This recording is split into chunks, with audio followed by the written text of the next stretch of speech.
Hello, എല്ലാവർക്കും നമസ്കാരം. ഇന്ന് എനിക്ക് സംസാരിക്കാനുള്ളത് നിർണായകമായിട്ടുള്ള ഏറ്റവും ചർച്ച ചെയ്യപ്പെടേണ്ടതായിട്ടുള്ള ഒരു വിഷയത്തെ പറ്റിയാണ്. നിലവിലെ സ്ത്രീകളുടെ സുരക്ഷിതമില്ലാത്ത സാഹചര്യങ്ങളെക്കുറിച്ച്. ഇക്കഴിഞ്ഞ ഓഗസ്റ്റ് 9-ാം തീയതി നമ്മുടെ നാടിനെയൊക്കെ നടുക്കിയ ഒരു സംഭവം, അതിദാരുണമായ ഒരു സംഭവം കൊൽക്കട്ടയിൽ നടക്കുകയുണ്ടായി. അതിനുശേഷം ഇപ്പോൾ വളരെയധികം പ്രശ്നങ്ങളാണ്, സമരങ്ങളും ഒക്കെ കാര്യങ്ങളൊക്കെ നടന്നുകൊണ്ടിരിക്കുകയാണ്. പക്ഷേ ഇന്ത്യയിൽ ഇത്രമാത്രം നിയമങ്ങളും അല്ലെങ്കിൽ കർശനമായ നടപടികളും സാഹചര്യങ്ങളും ഒക്കെ ഉണ്ടായിരിക്കുമ്പോഴും എന്തുകൊണ്ട് ഇപ്പോഴും സമാനമായ സംഭവങ്ങൾ പിന്നെയും പിന്നെയും ഉണ്ടായിക്കൊണ്ടിരിക്കുന്നു?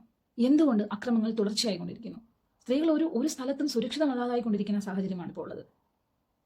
ഒന്ന് ഓർത്തു നോക്കൂ, എന്തുകൊണ്ട് കമ്പയർ ചെയ്ത് നമ്മൾ നോക്കുവാണ്, എന്തുകൊണ്ട് അറബിക് കൺട്രീസ്, ഇപ്പോൾ സൗദി ആയാലും ദുബായ് ആയാലും ഖത്തർ ആയാലും എന്തുകൊണ്ട് അവിടെയെങ്ങും ഇങ്ങനെയുള്ള സ്ത്രീകൾക്ക് നേരെ മോശമായ ഒരു പെരുമാറ്റങ്ങളോ അല്ലെങ്കിൽ ഇങ്ങനെയുള്ള കേസസോ സംഭവിക്കുന്നില്ല?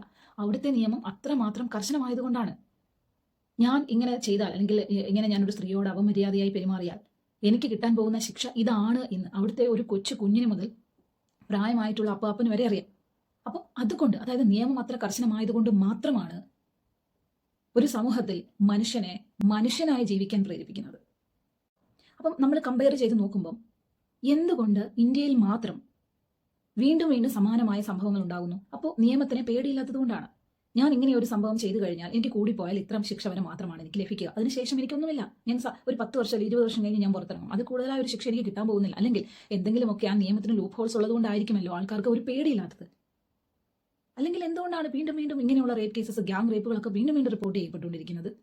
ഞാനൊരു സ്ത്രീയാണ്, എനിക്കൊരു പെൺകുഞ്ഞാണുള്ളത്, എൻ്റെ കസിൻസിൽ ഏറ്റവും കൂടുതലുള്ളത് പെൺകുട്ടികളാണ്.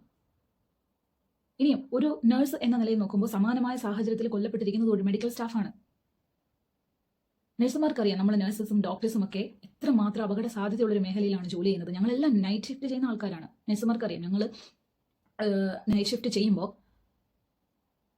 നമ്മൾ ചില സമയത്ത് ചില വാർഡുകളിലൊക്കെ 10, 20, 30, ചിലപ്പോൾ 40 പേഷ്യൻസ് ഉള്ള സ്ഥലങ്ങളിലൊക്കെ ഒരു നഴ്സ് ആയിരിക്കും ജോലിക്ക് ഉണ്ടാവുക നൈറ്റ് ഷിഫ്റ്റിന്.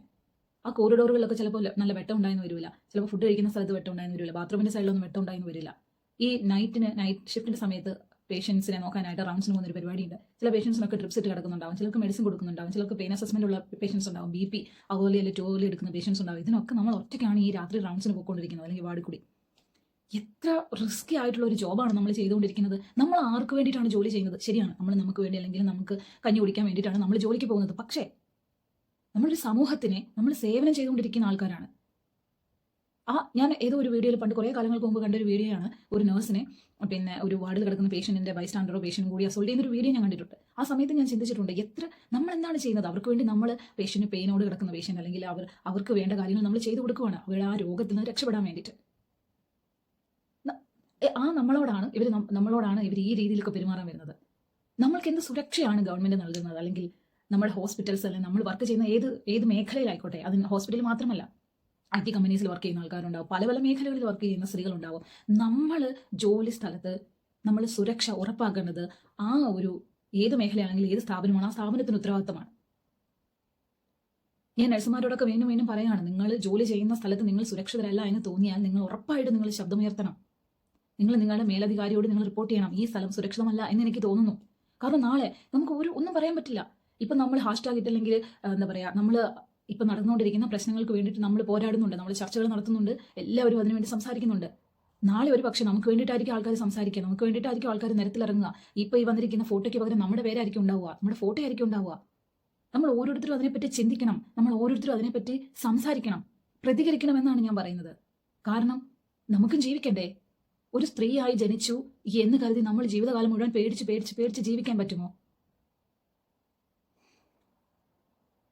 എന്താണ് പറയേണ്ടത്?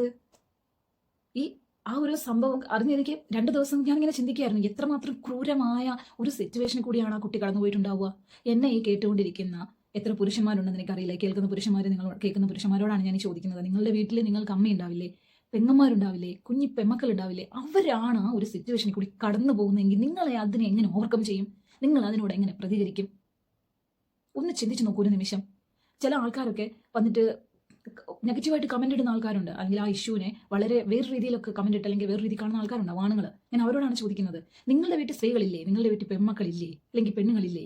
അവരോടൊക്കെ ആൾക്കാർ പുറത്തുനിന്ന് ഒരാൾ വന്ന് അവരുടെ ഒന്ന് കൈ പിടിച്ചാൽ മതിയല്ലോ, ഒന്ന് വേണമെന്ന് മോശമായിട്ടൊരു വാക്ക് സംസാരിച്ചാൽ മതിയല്ലോ, നിങ്ങളുടെ രക്തം തിളക്കത്തില്ലേ?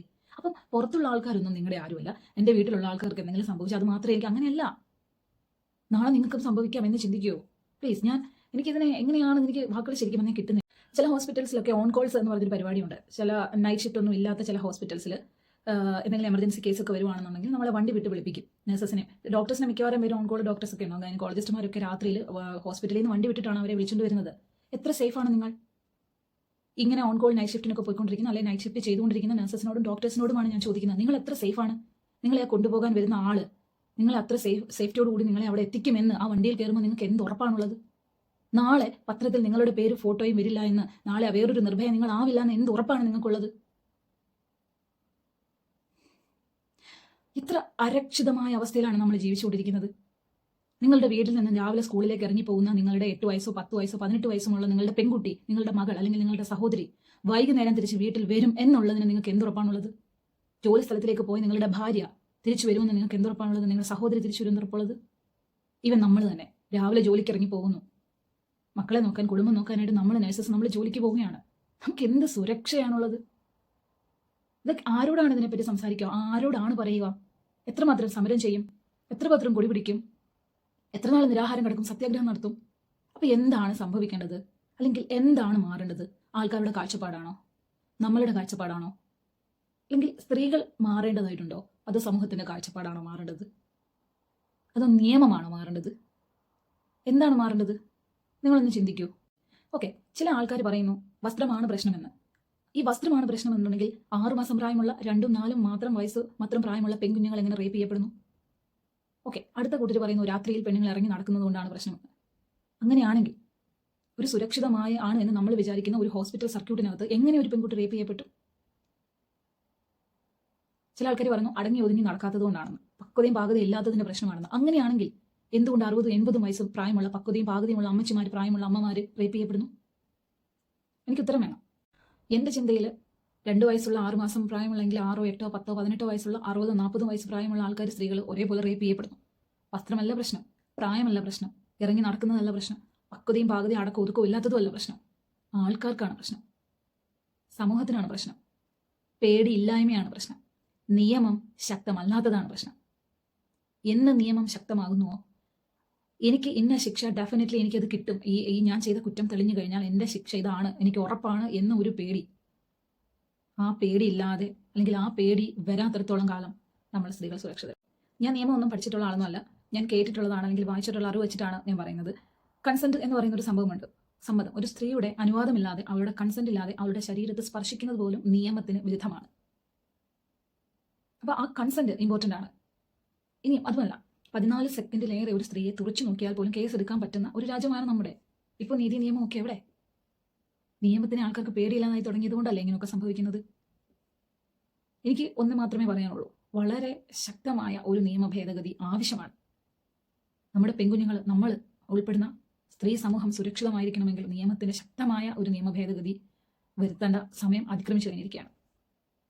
നമ്മുടെ നാളത്തെ തലമുറയ്ക്ക് വേണ്ടിയിട്ട്, നമ്മുടെ നാളത്തെ പെൺകുഞ്ഞുങ്ങൾക്ക് വേണ്ടി നമ്മുടെ നിയമം മാറിയേ കഴിയുകയുള്ളൂ.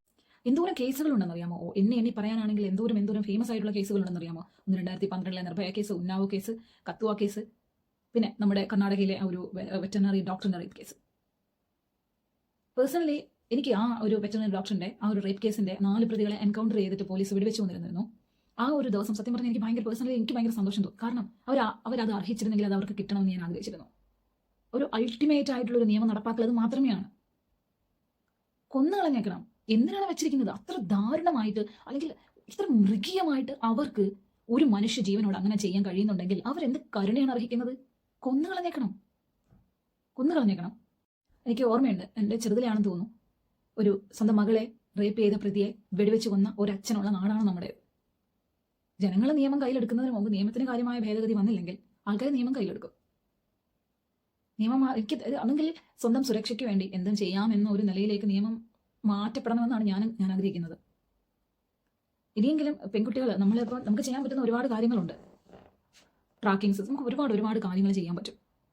പക്ഷെ അൾട്ടിമേറ്റ്ലി നമ്മുടെ മനുഷ്യന്മാരുടെ മനസ്സിലെ ചിന്തകൾ മാറ്റാൻ നമുക്ക് കഴിയും. എന്തിനാണ് അല്ലെങ്കിൽ ദൂരെയുള്ള കേസുകളെ പറ്റി സംസാരിക്കുന്നത്? നമ്മുടെ നാട്ടിലില്ലേ ജിഷ, ആ കുട്ടി മരണപ്പെട്ടിട്ട് എത്ര വർഷങ്ങൾ കഴിഞ്ഞിരിക്കും. നമ്മുടെ കൺമുന്നിൽ നടന്നൊരു സംഭവമല്ലേ അത്?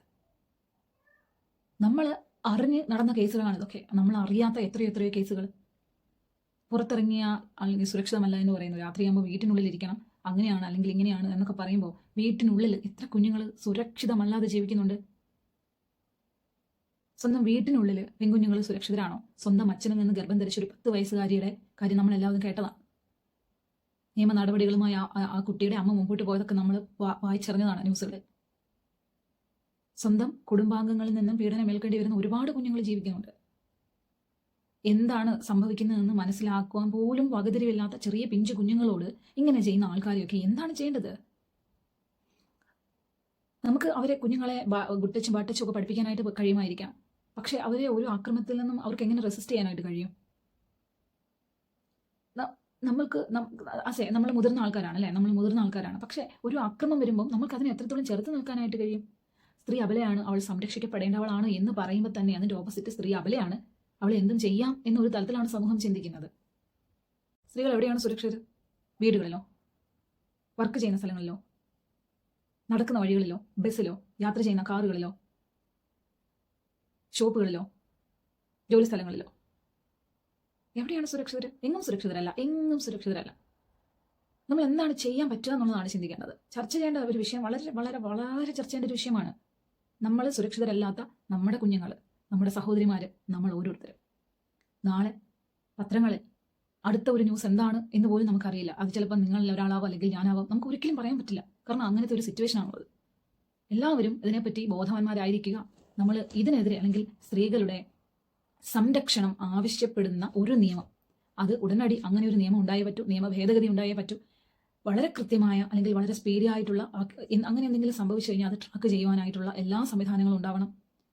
അതിന് എന്തൊക്കെ ഗവൺമെന്റിന് ചെയ്യാൻ കഴിയുമോ ഗവൺമെന്റിന്റെ ഭാഗത്തുനിന്ന് അങ്ങനെ ഒരു സപ്പോർട്ടാണ് പ്രതീക്ഷിക്കുന്നത്. അങ്ങനെ ഉണ്ടാവണം.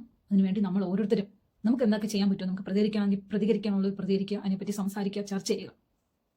സുരക്ഷിതരായിരിക്കുക, എപ്പോഴും സുരക്ഷിതരായിരിക്കുക. എപ്പോഴും തലച്ചോറിൽ ഒരു അപായമണി മുഴങ്ങിക്കൊണ്ടിരിക്കട്ടെ. ഞാൻ ഓരോ സ്ത്രീകളോടും പറയുകയാണ്. വർക്ക് ചെയ്യുന്ന, പ്രത്യേകിച്ച് മെഡിക്കൽ ഫീൽഡിലൊക്കെ വർക്ക് ചെയ്യുന്ന, നൈറ്റ് ഷിഫ്റ്റ് ഒക്കെ വർക്ക് ചെയ്യുന്ന എൻ്റെ പ്രിയപ്പെട്ട എൻ്റെ സഹപ്രവർത്തകർ, നഴ്സസ്, ഡോക്ടേഴ്സ്, തലച്ചോറിനുള്ളിൽ എപ്പോഴും ഒരു അപകടമണി ഉണ്ടായിരിക്കണം. അവർ മാത്രമല്ല, എല്ലാവരോടും, എൻ്റെ വീഡിയോ കണ്ടുകൊണ്ടിരിക്കുന്ന എൻ്റെ പെൺകുഞ്ഞുങ്ങൾ, സഹോദരിമാർ, അമ്മമാർ, എല്ലാവരോടും നിങ്ങളെങ്ങും സുരക്ഷിതരല്ല. നിങ്ങൾ ഇരിക്കുന്ന നിങ്ങളുടെ വീടിനുള്ളിൽ ആണെങ്കിൽ പോലും, നിങ്ങളുടെ വർക്ക് പ്ലേസിലാണ്, എവിടെയാണെങ്കിലും നിങ്ങൾ ഒരിക്കലും സുരക്ഷിതരല്ല. അപകടമണി എപ്പോഴും ആർട്ടിലായിട്ട് നിങ്ങളുടെ തലയിൽ ഇങ്ങനെ കത്തിക്കൊണ്ടിരിക്കണം. I am not safe. എപ്പോഴും എന്തും എപ്പോൾ വേണമെങ്കിലും സംഭവിക്കാം. നിങ്ങളുടെ മനസ്സിൻ്റെ ഉള്ളിൽ, നിങ്ങളുടെ തലച്ചോറിനുള്ളിൽ അതുപോലും ഉണ്ടായിരിക്കണം. കാരണം നമ്മളെ സംരക്ഷിക്കാൻ ഒരു നിയമവുമില്ല, ഒരു സമൂഹവുമില്ല, ആരുമില്ല. അതുകൊണ്ട് എപ്പോഴും ജാഗരൂകരായിരിക്കുക. അപകട സാധ്യതകളുള്ള എന്തെങ്കിലും അപകട സാധ്യത നിങ്ങൾക്കത് മനസ്സിലാവുകയാണെങ്കിൽ അതിനെ നിങ്ങൾ എങ്ങനെയെങ്കിലും തരണം ചെയ്യുക, അവോയ്ഡ് ചെയ്യാനായിട്ട് ശ്രദ്ധിക്കണം. സേഫായിട്ടിരിക്കുക. ഒരു നിയമ ഭേദഗതിക്ക് വേണ്ടി നമുക്ക് ഒന്നിച്ച് പ്രയത്നിക്കാം.